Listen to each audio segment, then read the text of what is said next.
Hello दोस्तों, Rana classes में आपका स्वागत है। तो ये अधिसूचना है जो कि जारी हुई है, कल जारी हुई है और इसके बारे में काफ़ी चर्चाएं हैं क्योंकि ये मामला जो है आपको बीपीएससी से है। और आपको बीपीएससी में क्योंकि बहुत 3 चरण होती है, आपको प्रारंभिक परीक्षा होती है, आपको उसके बाद मेंस होती है, उसके बाद इंटरव्यू होती है।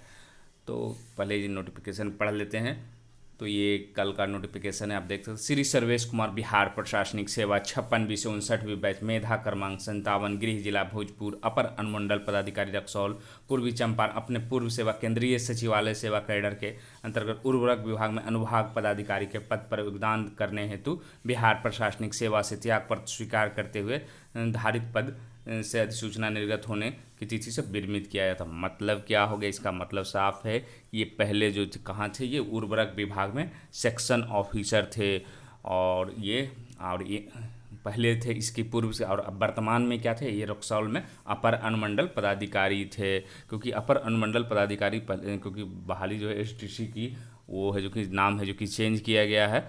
तो अपर अनुमंडल तो पदाधिकारी हैं। और ये पहले क्या थे, ये सेक्शन ऑफिसर जो है ये प्रमोशनल पोस्ट है। क्योंकि एसएससी द्वारा क्या लिया जाता है, सचिवालय सहायक की बहाली निकाली जाती है। उनका प्रमोशन होने के बाद ये लेवल 9 की जो पोस्ट है ये मिलती है। और ये भी लेवल 9 की। तो आखिर क्योंकि आप लोग भी जो लोग तैयारी करें, खासकर जो एसटीसी बनना चाहते हैं, अपर अनुमंडल पदाधिकारी बनना चाहते हैं और अच्छी सर्विस है, प्रीमियम सर, तो फिर ये क्यों छोड़कर जा रहे हैं अपने पुराने जॉब में? हो सकता है उसके अनेक कारण हो, पारिवारिक कारण भी हो सकते हैं। लेकिन इतनी अच्छी जॉब अब कोई ये कहे कि आईएएस की छोड़कर है, जो कि या तो सुने हैं कि आईएएस इस्तीफा दे दिया जाता है, या तो आईएएस कोई छोटी नौकरी में नहीं आया। तो आखिर ये क्योंकि मेंस की ये सबसे मेंस की परीक्षाएं होने वाले में खासकर ये बेस्ट नौकरी होती है। और टॉप रैंकर को क्योंकि इनकी मेधा क्रमांक भी 57 है। तो आखिर ये छोड़कर, क्योंकि जो अब कह सकते हैं उनके लिए थोड़ा सा ये अच्छी खबर नहीं हो सकती, जो खासकर ये सेवा में जाना चाहते हैं। और उसके बाद क्या परेशानी होती है कि लोग फिर से, जो कि कई ऐसा नहीं कि ये पहला उदाहरण है, इससे पहले भी जो 56वीं 59वीं बैच के जो कार्यपालक पदाधिकारी हैं वो भी अपनी पूर्व सेवा बिहार सचिवालय मतलब बिहार नहीं, झारखंड सचिवालय सेवा में वो जा चुके हैं और सचिवालय सहायक थे। तो वो वापस चले गए। तो कहीं ना कहीं है जो कि ये इशारा करता कि लोग, क्योंकि इस पोस्ट को खासकर जो बीपीएससी की तैयारी करते हैं वो टॉप रैंकर्स जनरली लेते हैं। और उनको उम्मीद है कि ये पोस्ट बनने के बाद है जो कि मेरी लाइफ चेंज हो जाएगी, मुझे गाड़ी मिल जाएगी, मुझे शोहरत मिल जाएगी, हर जगह चर्चाएं होंगी।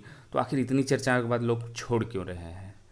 तो उसका कारण है कि कहीं ना कहीं इसमें है जो कि एक तो ये फील्ड वर्क है, ऑफिस में तो रहना ही है, लेकिन आपको फील्ड से भी आप कि ना, और इसमें ट्रांसफरेबल जॉब है, स्थानांतरण काफ़ी होता है। और क्योंकि आप अगर एक जगह स्थायी जॉब करना चाहते हैं, एकदम शांति से रहना चाहते हैं, तो आपको ये नहीं होगा। क्योंकि सरकार की प्रशासनिक व्यवस्था के चलते बार बार है जो कि स्थानांतरण होते रहती है। और खासकर पारिवारिक परेशानियां तब भी उत्पन्न होती है जब आपके बाल बच्चे पढ़ने अच्छे लगेंगे और अस्थायी, क्योंकि जैसे ही आप एडमिशन कराते हैं तो फिर पता चला कि फिर ट्रांसफ़र। मैंने बहुत सारे लोगों को देखा है, चाहे डीएसपी हो, एसडीसी हो, भले ही उनको तो नाम शोहरत इज्जत सब मिल जाती है, लेकिन उनके परिवार काफ़ी परेशान रहते हैं। और तुरंत तुरंत है जो कि अभी मतलब पता ही नहीं चलता, कभी कभी होता है 6 महीने में, कभी 2 साल में है जो कि ट्रांसफ़र की लेटर आ जाती है।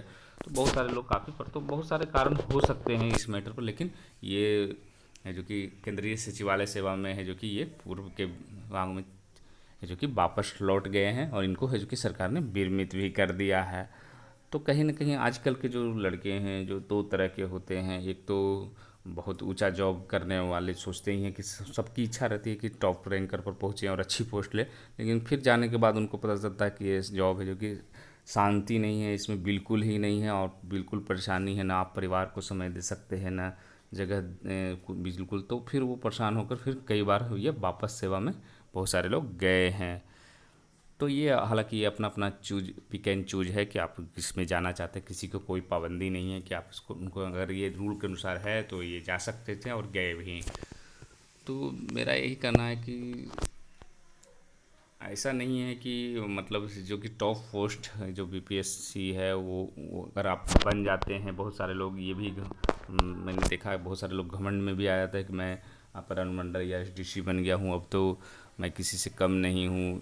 उनके तो उनको समझना चाहिए कि नहीं, ये बहुत सारे लोग नहीं भी बनना चाहते हैं इसमें कि नहीं शांति वाली जॉब मिले, जाने के बाद उनको एहसास होता है कि नहीं शांति की ज़रूरत है। ये तो हो गई ये खबर। अब दूसरी खबर की ओर चलते हैं। पुलिस बहाली में आवेदन के लिए मिले और 15 दिन। तो पर्यावरण वन एवं जलवायु परिवर्तन विभाग में वनरक्षी बनने के लिए युवा 9 सितंबर तक ऑनलाइन आवेदन कर सकते हैं।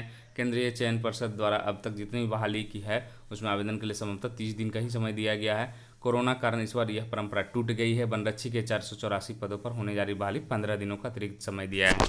आवेदन के लिए सभी 45 दिन, ऐसा पहली बार हुआ है। केंद्रीय चयन परिषद सिपाही भर्ती का मानना है कि वनरक्षी के 484 पदों के लिए जो कि 6 से 7 लाख युवा आवेदन करेंगे। इसमें कोरोना महामारी तेजी से पैर पसार रहा है, हर कोई साधन संपन्न नहीं है। ऐसे में आवेदन के लिए युवा साइबर सेंटर आदि पर जाएंगे। आवेदन की समय सीमा कम होगी तो इन सेंटरों में भीड़ अधिक होगी, इससे संक्रमण और फैल सकता है। यही कारण है कि आवेदन की तिथि 21 जुलाई से 9 सितंबर तक की गई है। इससे पहले वनरक्षी 19 जनवरी 2019 में है जो कि 902 पदों पर बहाली हुई थी। केंद्रीय चयन परिषद के ओएसडी कमलकांत प्रसाद ने बताया कि 484 पदों का विज्ञापन जारी कर दिया गया है। इस पर 45 दिन का समय दिया, तो आप लोग भी जल्दी जल्दी जो कि इसको फॉर्म भर सकते हैं। CSPC के आप फॉरेस्ट डिपार्टमेंट में जाकर इसको आज आप ऑनलाइन कर सकते हैं। फिर है आपको एक और खबर है, उस खबर जो आपको बताया था क्या BPSC है, आप देखने रहे हैं कि लोक सूचना पदाधिकारी 18 का ही है और ये पैटर्न चल रहा है। तो सूचना का अधिकार अधिनियम 2005 के तहत है जो कि ये क्या है, इसमें स्केलिंग एवं मॉडरेशन प्रणाली नहीं अपनाई जाती है। तो मेंस की जो कॉपियाँ जांच होती है वो आप मूल्यांकन की एकरूपता के प्रयोजनार्थ मुख्य परीक्षाओं एवं परीक्षकों के लिए महत्वपूर्ण निर्देश निर्गत किए जाते हैं। बहुत सारे लोग क्योंकि BPSC ने कहीं भी विज्ञापन में ये नहीं लिखा है कि स्केलिंग पद्धति अपनाई जाएगी या मॉडरेशन की पद्धति अपनाई जाएगी, इसीलिए जो कि ये दोनों पद्धति नहीं अपनाई जाती। बहुत सारे लोग कन्फ्यूज रहते हैं, इसीलिए मैंने ये बताया। और ये मूल्यांकन की एकरूपता के मुख्य परीक्षाओं एवं परीक्षकों के लिए जो कि महत्वपूर्ण निर्देश निर्गत किए जाते हैं, उसके संबंध में है ये। तो मतलब ये दोनों पद्धति है जो कि BPSC मेंस की कॉपियों में जांच नहीं होती। बहुत सारे लोग 64वीं BPSC मेंस की कॉपी है जो कि मांग कर रहे थे कि क्या मैं अभी मांग सकता हूँ। आप मांग सकते हैं, लेकिन जनरली देखा जाता है कि ये आपको फाइनल एग्ज़ाम के बाद ही आपकी कॉपियों की सत्यापित छाया प्रति उपलब्ध कराई जाएगी RTI से। और RTI का बस यही फंडा है, मैं कई बार बताया हूँ कि आप प्रपत्र का फॉर्म होता है, उसमें 10 रुपये का फीस लगता है। आप चाहें तो एक ही बार में 200-500 जो आपको 500 रुपये के लगभग पूरी कॉपी आती है, तो आप उसको दे सकते हैं और एक ही साथ उसको लिख सकते हैं और फॉर्म को जो कि BPSC के पास रजिस्ट्री से आप भेज सकते हैं और आपको 1 महीने के अंदर जो भी सूचना होगी वो आपको उपलब्ध कराई जाएगी। आप उसको कर सकते हैं, लेकिन ज़्यादा जो चांसेज हैं कि आपको 64वीं BPSC मेंस का है जो कि आपको कॉपी फाइनल रिजल्ट के बाद ही, क्योंकि अगर सभी लोग हैं जो कि अगर कॉपी मान लीजिए कि जिनकी इच्छा हुई कि मेरी अंक कितनी है और अंक अगर पता चल जाएगा तो फिर वो आदमी उसी अनुसार तैयारी करेगा। मान लीजिए कि किसी को BPSC मेंस में बहुत ज़्यादा नंबर आया है तो और उसके लिए पहले से ही उसको पता चल जाएगा कि मैं टॉप होने वाला हूँ, या इसीलिए जो कि अंक है जो कि अभी नहीं बताया जाता। ये अंक कब पता चलता है, ये फाइनल एग्जाम के बाद पता चलता है। इसलिए 64वीं BPSC मेंस का जो अगर कॉपी मांगना है तो आपको फाइनल एग्जाम तक है जो कि वेट करना चाहिए, नहीं तो आप कर सकते हैं, मना ही नहीं है, लेकिन आपको जवाब हो सकता है कि प्रक्रियाधीन है। ये 2 खबरें थी, पुलिस बहाली, क्रीमी लेयर एक बड़ी खबर जो है में नौकरी और कृषि के आय न जुड़े। तो भाजपा नेता ये हैं, ये OBC के लिए क्रीमी लेयर तय करने में नौकरी व कृषि से होने वाली आमदनी को न जोड़ा जाए। प्रधानमंत्री से इसकी मांग करते हुए बिहार के मुख्यमंत्री वो इस बार ठोस पहल का अनुरोध किया। डॉक्टर सिंह ने कहा कि भारत सरकार को OBC आरक्षण की अनुमति के लिए क्रीमी लेयर की वर्तमान सीमा 8 लाख रुपये वार्षिक से बढ़ाने पर विचार कर रही है। इसके लिए उसने शर्मा समिति का गठन किया। समिति ने आय की सीमा 8 लाख से बढ़ाकर 12 लाख करने की बात तो की है, पर उसने आय की गणना नौकरी तथा कृषि दोनों प्राप्त आय को जोड़कर सलाह दी है। शर्मा समिति की रिपोर्ट से पिछड़े वर्गों में बेचैनी और आक्रोश व्याप्त है, क्योंकि नौकरी तथा कृषि से हुई आय एक साथ नहीं जोड़कर गणना करने की मौजूदा नीति से बिल्कुल उलट है। यदि ऐसा प्रावधान किया जाता है तो प्रचलित परंपरा बिल्कुल यू टर्न और पिछड़े वर्ग के हितों को गंभीर चोट पहुंचने वाला है। इस मामले में सरकार को संवेदनशीलता से विचार करना चाहिए। तो उन्होंने कहा कि कृषि आय जो OBC की जो आय बनती है उसमें जो कि कृषि की और नौकरी की आय ना जोड़ा जाए।